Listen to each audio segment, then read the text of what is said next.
2 Chronicles 36. Then the common people took Jehoahaz, son of Josiah, and made him king in Jerusalem in place of his father. Jehoahaz was 23 years old when he became king, and he reigned 3 months in Jerusalem. The king of Egypt deposed him in Jerusalem and fined the land 7,500 pounds of silver and 75 pounds of gold. Then King Necho of Egypt made Jehoahaz's brother Eliakim king over Judah and Jerusalem, and changed Eliakim's name to Jehoiakim. But Necho, his brother Jehoahaz, took his brother Jehoahaz and brought him to Egypt. Jehoiakim was 25 years old when he became king, and he reigned 11 years in Jerusalem. He did what was evil in the sight of the Lord his God. Now King Nebuchadnezzar of Babylon attacked him and bound him in bronze shackles to take him to Babylon. Also Nebuchadnezzar took some of the articles of the Lord's temple to Babylon and put them in his temple in Babylon. The rest of the deeds of Jehoiakim, the detestable actions he committed, and what was found against him are written in the book of Israel's kings. His son Jehoiakim became king in his place. Jehoiachin was 18 years old when he became king, and he reigned 3 months and 10 days in Jerusalem. He did what was evil in the Lord's sight. In the spring, Nebuchadnezzar sent for him and brought him to Babylon, along with the very valuable articles of the Lord's temple. Then he made Jehoiachin's brother Zedekiah king over Judah and Jerusalem. Zedekiah was 21 years old when he became king, and he reigned 11 years in Jerusalem.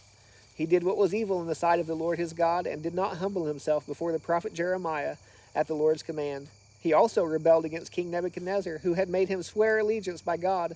He became obstinate and hardened his heart against returning to the Lord, the God of Israel. All the leaders of the priests and the people multiplied their unfaithful deeds, imitating all the detestable practices of the nations, and they defiled the Lord's temple that he had consecrated in Jerusalem. But the Lord, the God of their ancestors, sent word against them by the hand of his messengers, sending them time and time again, for he had compassion on his people and on his dwelling place. But they kept ridiculing God's messengers, despising his words, and scoffing at his prophets, until the Lord's wrath was so stirred up against his people that there was no remedy.